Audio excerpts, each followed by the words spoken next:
यह वीडियो देखने के बाद घन घना बेलन और शंख गोला से संबंधित कोई प्रश्न आप यूं कर रहे, तो देखिए घन घना बेलन और शंख इन सबके सूत्रों में बच्चों को कंफ्यूजन होता है। तो इन सूत्रों को सबसे पहले देखेंगे इस वीडियो में, तो पूरा वीडियो अवश्य देखिए। इसके बाद आप चाह करके भी सूत्रों को भूल नहीं पाएंगे। देखिए सबसे पहला है घन। घन क्या होता है? घन तो लूडो का पासा देखे है ना, जो खेलते हैं ऐसे, वो घन है। घन का मतलब हुआ जिसकी लंबाई चौड़ाई ऊंचाई ये सब 3D शेप्स हैं, मतलब 3 डायमेंशनल शेप्स हैं। इनमें लंबाई चौड़ाई और ऊंचाई तीनों रहता है, इसलिए इनको 3D शेप कहते हैं, मतलब 3 डायमेंशनल लंबाई चौड़ाई और ऊंचाई। तो घन के बारे में हम जानेंगे सबसे पहले, घन के बारे में। घन के बाद हम लोग जो है, घन के बाद हम लोग घना, फिर बेलन, फिर सम, फिर गोला के बारे में जानेंगे। सबसे पहला चीज घन। घन क्या होता है? तो घन वह शेप होता, वह आकृति होता है जिसकी लंबाई चौड़ाई और ऊंचाई सब बराबर होती है। लंबाई चौड़ाई और ऊंचाई सब बराबर होती है। इसमें 6 वर्ग होते हैं, 6 वर्ग रहेंगे, 6 तरफ 6 तल होते हैं ना। तो घन में 6 तल होते हैं। 6 जो होता है वह वर्ग होता है, यह ध्यान में रखना जरूरी है। 6 जो होते हैं वो क्या होते हैं? वर्ग होते हैं। क्या होते हैं बच्चों? वर्ग। देखिए जैसे एक वर्ग ये हो गया, 2 वर्ग, ये नीचे भी जो बनता है वर्ग बनता है। यहाँ भी जो बनता है साइड में क्या बनता है? वर्ग बनता है। ऊपर जो बनता है वो भी क्या बनता है? वर्ग बनता है। इधर जो बनता है वो वर्ग बनता है। मतलब 6 वर्ग मिल करके एक घन बनाते हैं। इनका तल 6 वर्गाकार तल होता है घन में। तो सबसे पहले यही लिखेंगे, 6 वर्गाकार तल होते हैं इसमें। क्या होते हैं? 6 वर्गाकार तल होते हैं। 6 वर्गाकार तल होंगे। इसके बाद इसमें कोर कितने होंगे? कोरे तो आप अपने जहां बैठे उस कमरा में देखिए, जहां 2 दीवारें मिल रही हो वह कोर कहलाएगा। तो गिन के देखो कितने कोर हैं।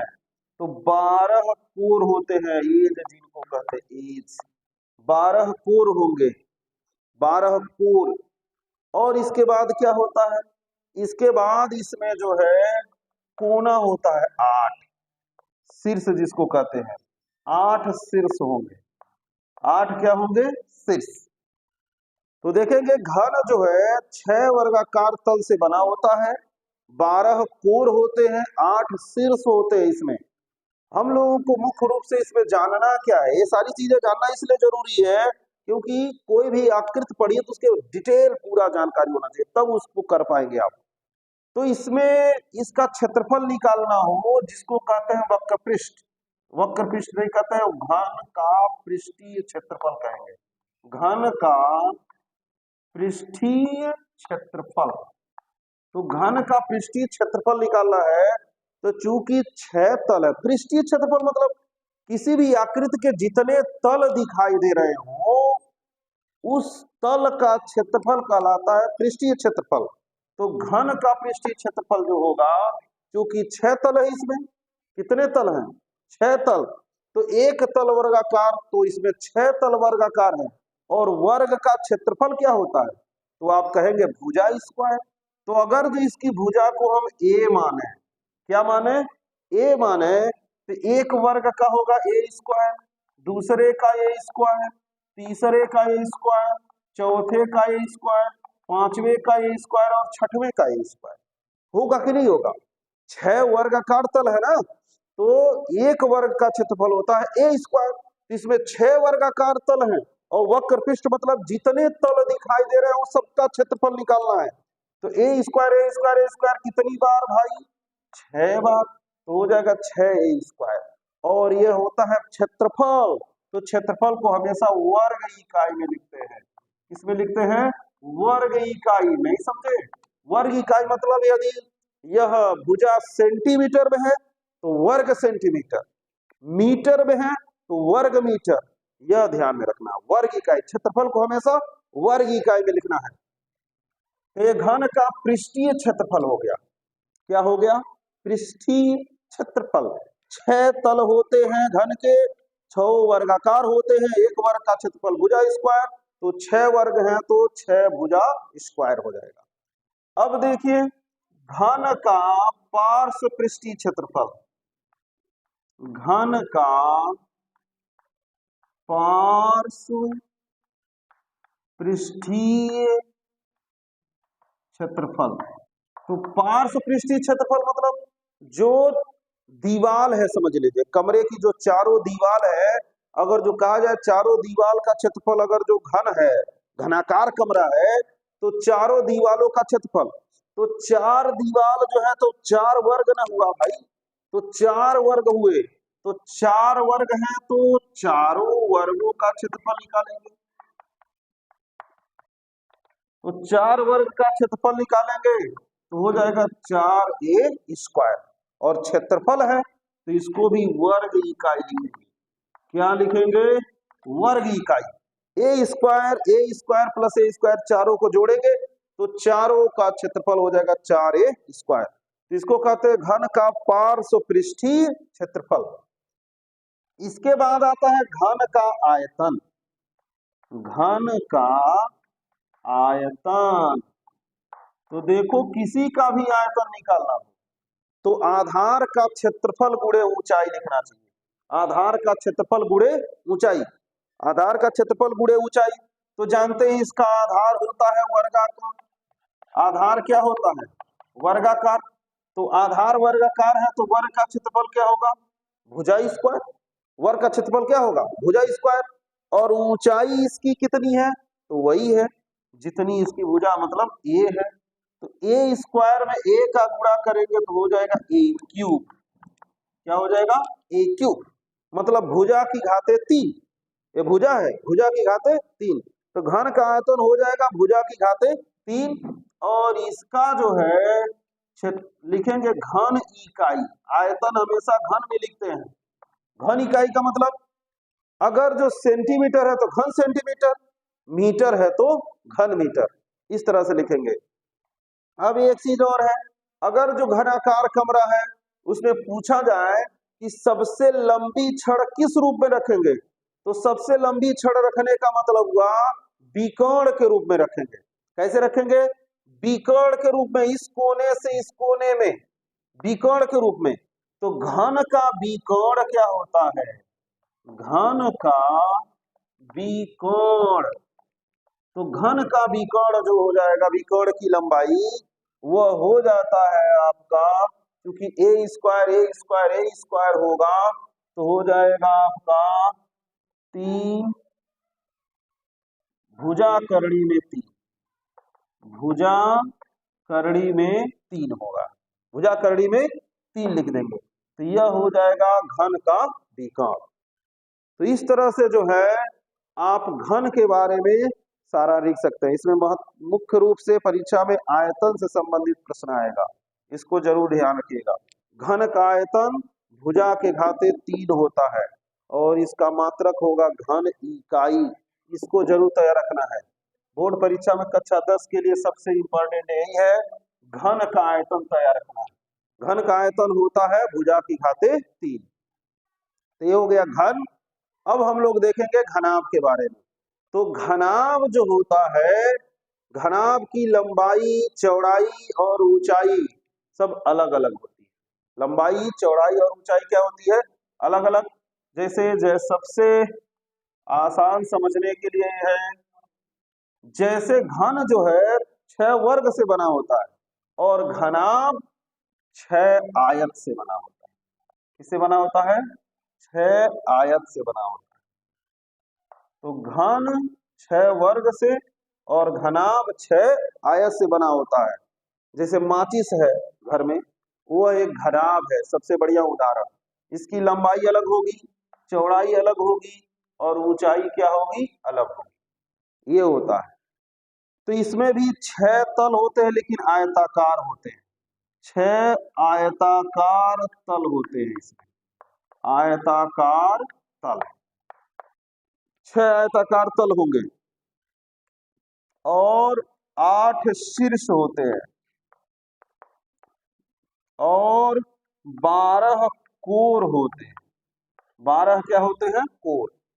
तो इस तरह से घनाभ में 6 आयताकार तल होते हैं। तो इसमें 6 जो तल होंगे वही पृष्ठ कहलाएंगे। 6 तल क्या होंगे? पृष्ठ। और उन पृष्ठों का क्षेत्रफल निकालना है तो उसी को कहेंगे घनाभ का पृष्ठीय क्षेत्रफल। तो घनाभ का पृष्ठीय क्षेत्रफल निकालना है तो चूंकि 6 तल हैं इसमें और 6 आयताकार हैं तो 6 आयत का क्षेत्रफल निकालना पड़ेगा।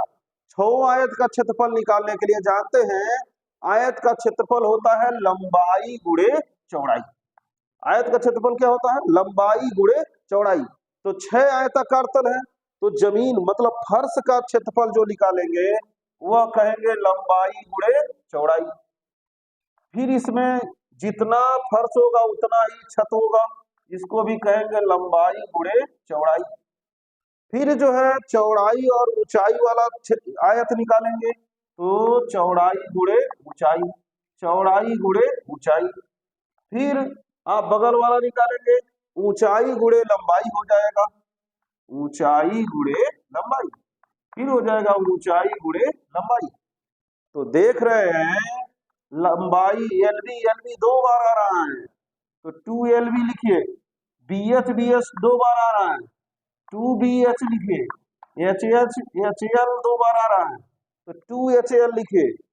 यदि सब में से 2 आप कॉमन ले लें तो आप 2 बाहर कर लीजिए, आपका बचेगा LB plus BH plus HL, LB plus BH plus HL। तो यह हो जाता है घनाभ का पृष्ठीय क्षेत्रफल। याद नहीं करने की जरूरत, रटना नहीं है, समझना है, क्योंकि 6 इसके आयताकार तल हैं और आयत का क्षेत्रफल होता है लंबाई गुणे चौड़ाई। तो नीचे का जो निकालेंगे लंबाई गुणे चौड़ाई होगा LB, ऊपर का छत भी होगा LB, लेकिन बगल में जो आयत है वो है चौड़ाई और ऊंचाई। तो चौड़ाई और ऊंचाई तो B गुणे H, यहां हो जाएगा B गुणे H। तो इस तरह से 2LB plus BH plus HL और क्षेत्रफल है तो इसको वर्ग इकाई लिखना है, मतलब वर्ग सेंटीमीटर, वर्ग मीटर, इस तरह से लिखना है। अब घनाभ का पार्श्व पृष्ठीय क्षेत्रफल या चारों दीवार का क्षेत्रफल वो क्या होता है? घनाभ का पार्श्व पृष्ठीय क्षेत्रफल। तो घनाभ का पार्श्व पृष्ठीय क्षेत्रफल जो होगा यह हो जाता है 2 लंबाई प्लस चौड़ाई गुणे ऊंचाई। क्षेत्रफल है इसलिए इसको वर्ग इकाई, क्या लिखेंगे? वर्ग इकाई। तो 2 लंबाई प्लस चौड़ाई और गुणे क्या हो जाएगा? ऊंचाई। तो इसको कहेंगे वर्ग इकाई के रूप में लिखेंगे। यही चारों दीवारों का क्षेत्रफल है। बहुत ही आसान है। देखो आधार का परिमाप है, आधार का परिमाप 2 लंबाई प्लस चौड़ाई होता है आधार का परिमाप, और गुणे क्या हो गया? ऊंचाई। तो आधार का परिमाप गुणे ऊंचाई को ही कहेंगे पार्श्व पृष्ठीय क्षेत्रफल। ये पार्श्व पृष्ठीय क्षेत्रफल हो जाएगा। इसके बाद हम लोग निकालेंगे घनाभ का आयतन, जानना जरूरी है। घनाभ का आयतन, तो घनाभ का आयतन क्या होता है? तो घनाभ का आयतन जो हो जाएगा आधार का क्षेत्रफल गुणे ऊंचाई। किसी का भी आयतन निकालना हो तो आधार का क्षेत्रफल गुणे ऊंचाई होगा। तो घनाभ का आयतन हो जाएगा, आधार का क्षेत्रफल जानते ही है, लंबाई गुणे चौड़ाई और गुणे ऊंचाई कर दीजिए, इसी को कहेंगे LBH, लंबाई गुणे चौड़ाई गुणे ऊंचाई। ये हो जाएगा घनाभ का आयतन। तो घनाभ का आयतन आपका हो गया, इसको कहेंगे घन इकाई, मतलब घन सेंटीमीटर, घन मीटर, इस तरह से जो है आपको दिखाना है। अब मान लीजिए कहा जाए कि एक घनाभाकार कमरा है और उसमें बड़ी से बड़ी छड़ कितनी लंबी रखी जाएगी? तो आप कहेंगे विकर्ण के रूप में रखी जाएगी। तो घनाभ का विकर्ण निकाल लेंगे। घनाभ का विकर्ण, तो घनाभ का विकर्ण क्या होता है?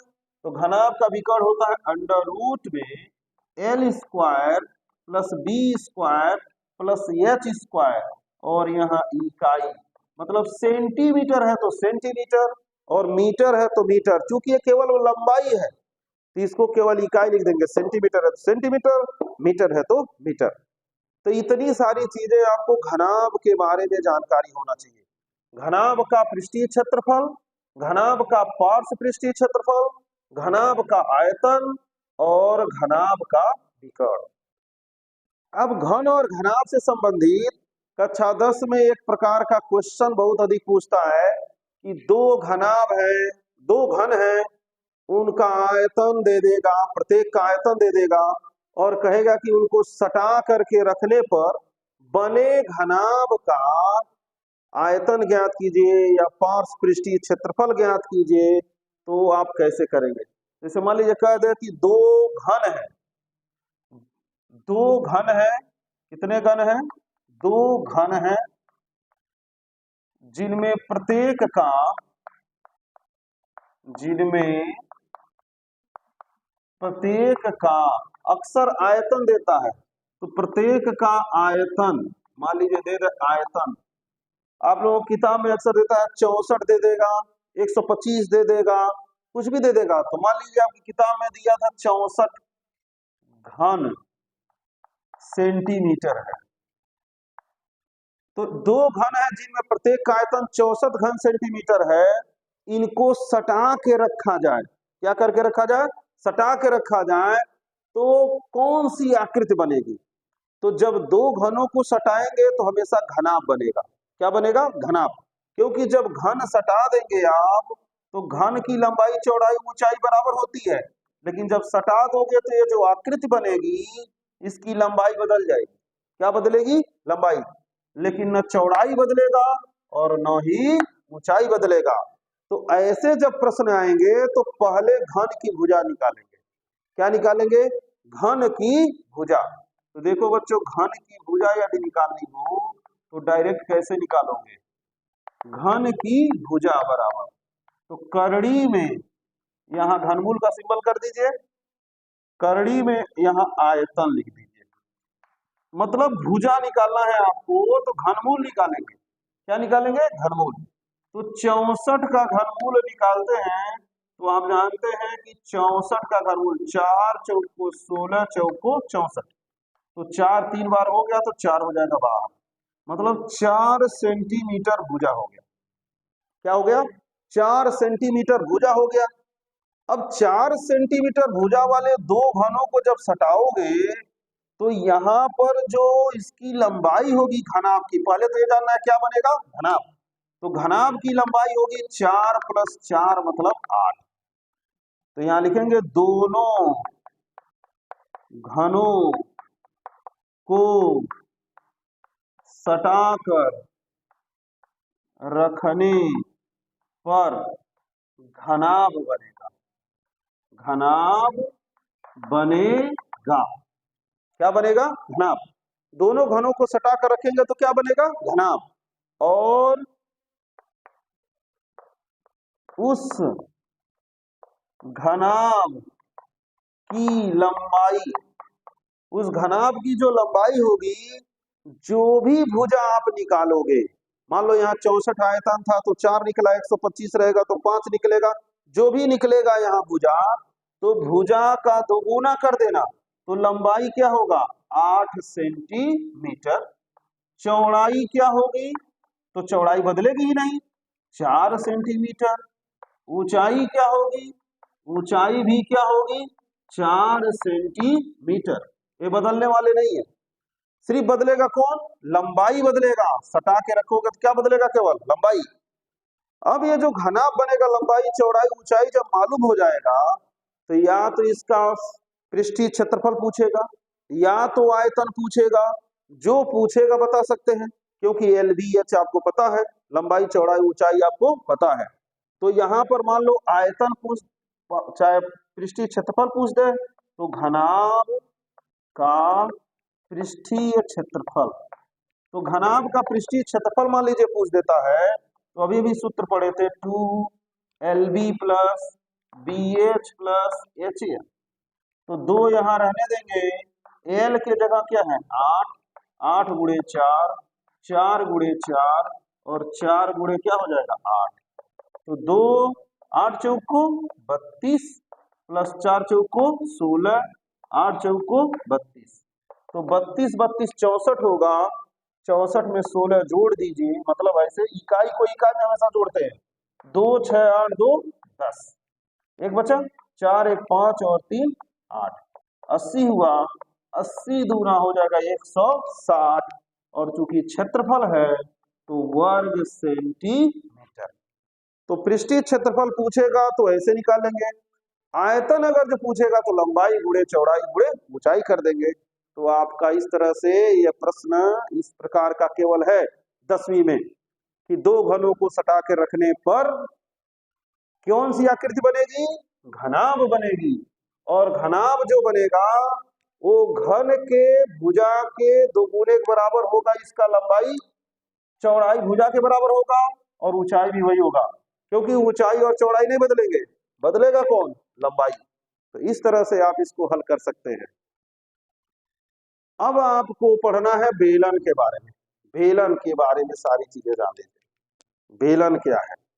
तो बेलन देखिए, बेलन के बारे में जान लिया जाए।